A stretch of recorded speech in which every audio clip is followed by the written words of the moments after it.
welcomes the one and only Sir Love Dove.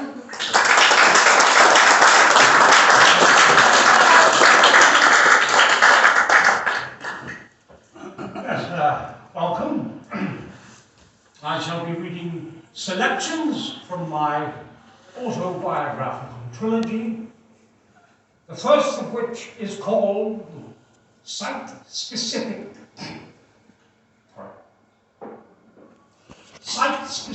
Breakdowns. I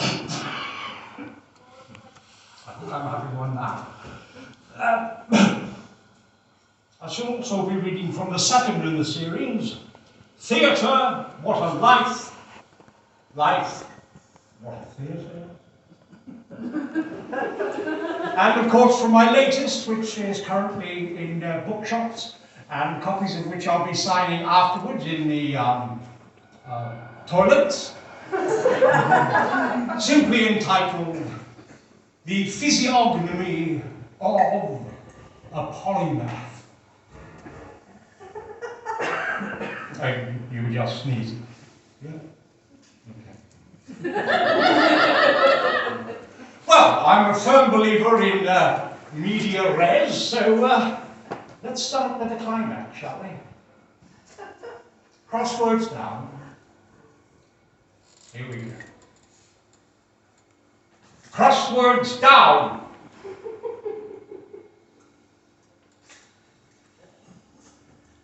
So, there I was, in the dressing room, 25 minutes before curtain up, not a stitch on.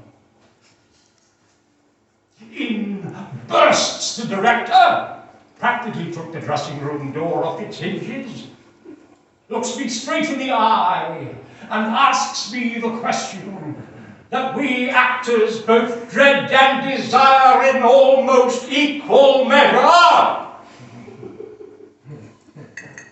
Can you play the game? Well, I remember being a tad confused because, well, we were doing a coward at the time. Just a spit and a cough for me. But the money was good. And there was a practical pork pie in the first act. In those days, always a cliche.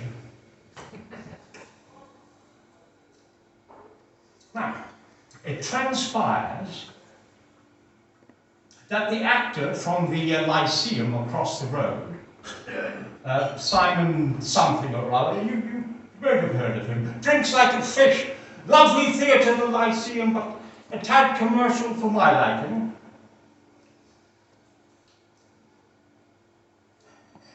Now, the Lyceum across the road were, of course, during the day, as we say in the business, and this Simon chappie, playing Hamlet, had come down with a dose of something. In this line of work, we don't go into details, professionalism and all that. But it had become apparent that even Dr. Theatre was not sufficiently versed in the medical profession to deal with this particular monster of infection. Cut a long story short, they were, understandably, in a panic.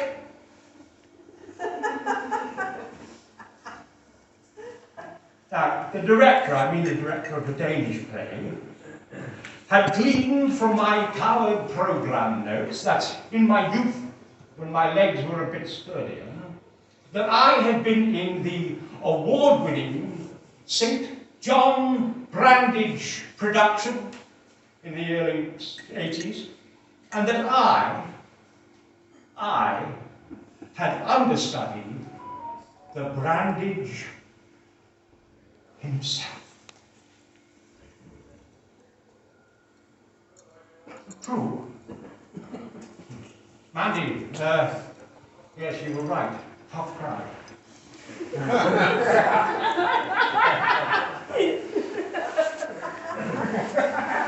Now, our director, John T.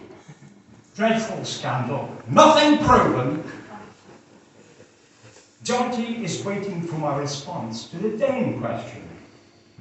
I look him straight in the eye, and cool as a cucumber, I give him the faintest of nods.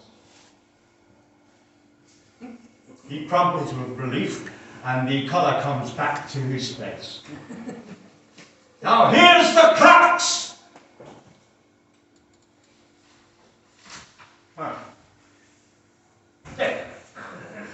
Now here's the crux! We had precisely 25 minutes before curtain up in both plays.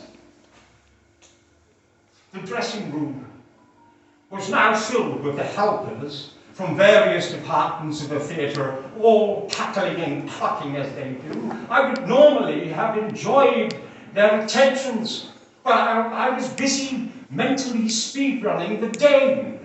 After all, it had been almost 30 years since I understudied the Brandage, and I was in a mental turmoil comparable only, perhaps, to the Dane himself.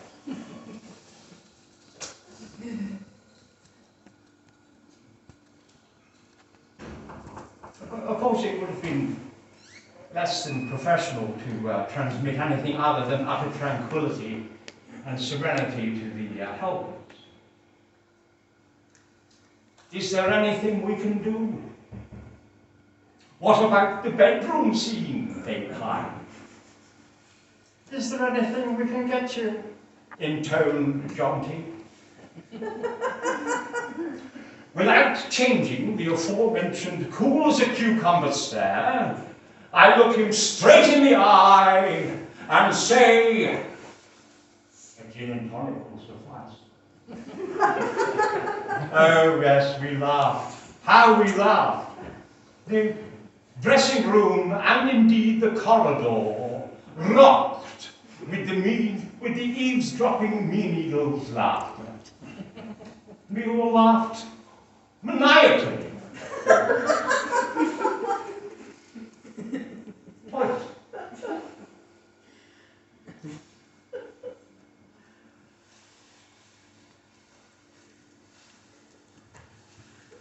But here's the crux. I struck upon the following stroke of genius, if I say so myself, and I do say so myself.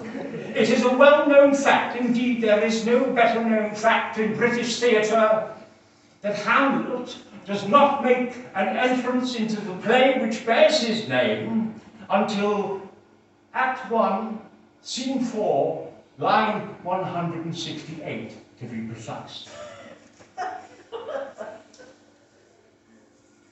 So, with a little jiggery pokery and some astute underdressing, which, let's face it, is exactly what pipes are, I could do the first 3 scenes of The Coward, polish off the Melton Mowbray, and saunter across the road to the Lyceum just in time to say Hamlet's first line,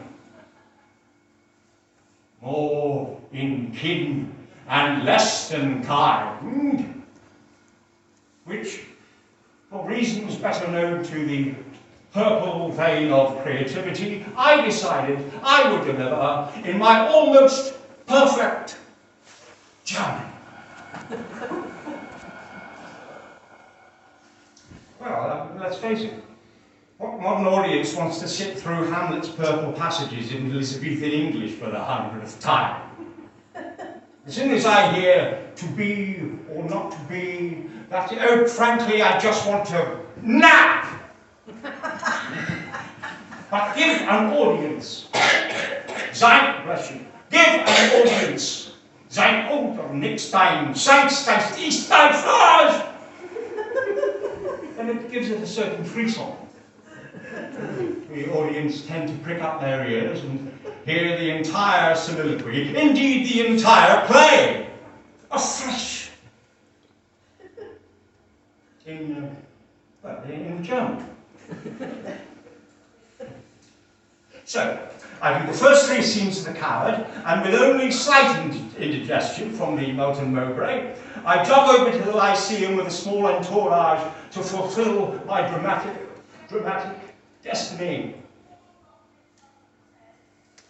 Now, the following is not for the faint-hearted.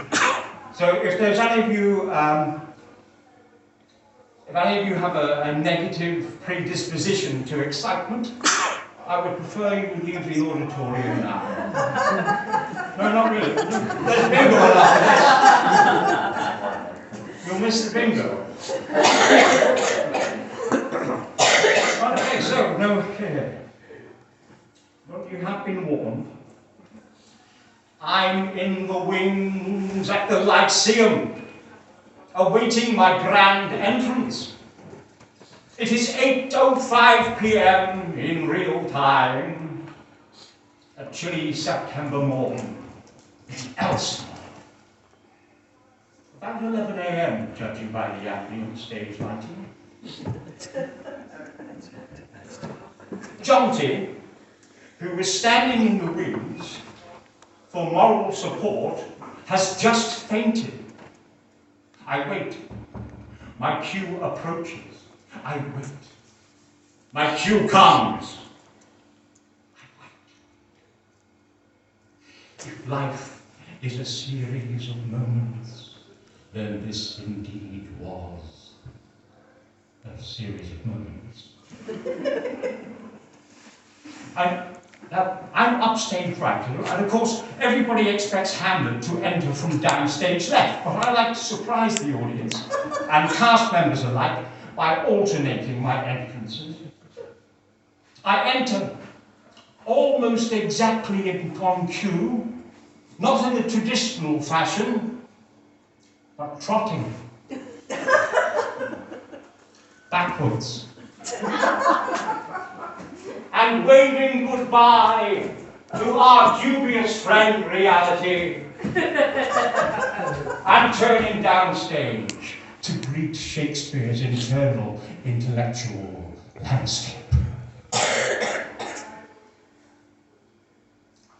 None were more surprised to see me than the actors playing Gertrude in The King, as they evidently had not been informed of Simon What's-His-Face's indisposition. Lack of communication of the worst order. Anyway, never mind, more of which in chapter 31. If you want to know how it all turned out, you'll have to buy the book. Buy the book. But, just to give you a taster, the bedroom scene, in which my own particular Hamlet's overtly Oedipal confrontation with his mother takes place, was described in the Torygraph as something that had to be seen, to be believed.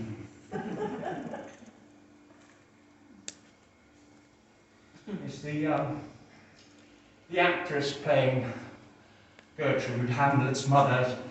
She sustained only minor injuries.